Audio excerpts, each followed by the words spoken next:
മാതാമൃതാനന്ദമയിലെ മഠത്തിൽ നടന്നു എന്ന് പറയുന്ന കാര്യം ആ മഠത്തിന് പുറത്തുള്ളി ആരും പറഞ്ഞതില്ല.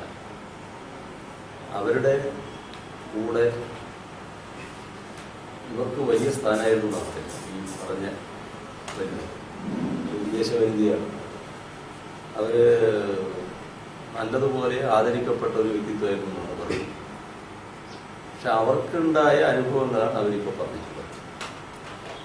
അതുമായി ബന്ധപ്പെട്ട് നമുക്കെന്താണ് ചെയ്യാൻ കഴിയാന്നുള്ളത് എനിക്ക് നിയമപരമായിട്ട് അറിയില്ല.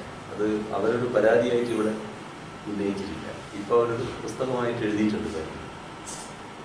എന്നാൽ നമ്മുടെ ആശ്രമത്തിന്റെ രീതിയല്ലാത്ത കാര്യങ്ങൾ നടക്കുന്നുവെന്നാണ് ഈ വെളിപ്പെടുത്തൽ കാണിക്കുന്നത്.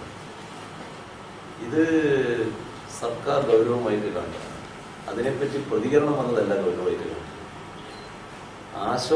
ആശ്രമത്തിൻ്റെതായ അന്തരീക്ഷം ആണ്.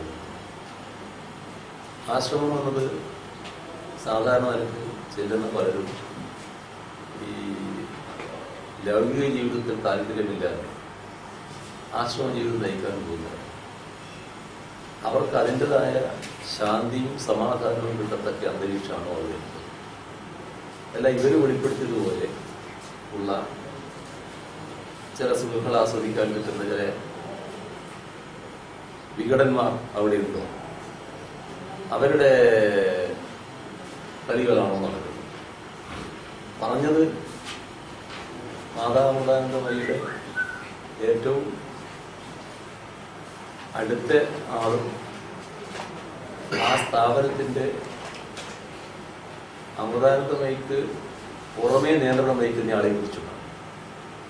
അപ്പോൾ അതീവ ഗൗരവമായൊരു പ്രശ്നമാണ്. അതാണ് ഗവൺമെന്റ് ആലോചിച്ചത്. കേസ് എടുക്കുകയോ എടുക്കാതിരിക്കുകയോ എന്നുള്ളത് നിയമപരമായിട്ട് ആലോചിക്കണമെന്നാണ് ഞാൻ പറയുന്നത്. എനിക്കതിന് എന്റെ നിയമവശം അറിയില്ല. ഞാനതിന്റെ മറ്റൊരു വശമാണ് പറയുന്നത്. ഈ ആശ്രമങ്ങളിൽ ഇത്തരം കാര്യങ്ങൾ നടക്കുന്നുണ്ടെങ്കിൽ അത് നടക്കാതിരിക്കുന്നതിന് ജാഗ്രത ഗവൺമെന്റ് കൊടുക്കും.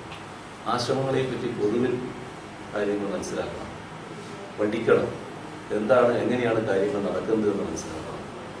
ഒന്ന്, പല ആശ്രമങ്ങളിലും കോടാനുകോടി രൂപ കൈകാര്യം ചെയ്യും. അതിന്റെ പ്രവർത്തനം എങ്ങനെയാണ് എന്നത് മനസ്സിലാക്കണം. അങ്ങനെയുള്ള ഒരു സുതാര്യമായ ഏർപ്പാടുകൾ എല്ലാവരുടെയും ഉണ്ടാകുന്നതിന് ഉറപ്പുവരുത്തുകയാണ്. ഇത് ഇത്തരമൊരു വെളിപ്പെടുത്തൽ വന്ന അനുഭവത്തിൽ ചെയ്യേണ്ടത്. അവിടെ നടന്നോ നടന്നില്ലേ എന്നുള്ളത് അവരെ ചോദ്യം ചെയ്താലേ മനസ്സിലാവും. ഈ പറഞ്ഞ സ്ത്രീയെ ചോദ്യം ചെയ്താലേ മനസ്സിലാവും. അവരിപ്പോൾ അത് വെളിപ്പെടുത്തിയിട്ടുണ്ട്.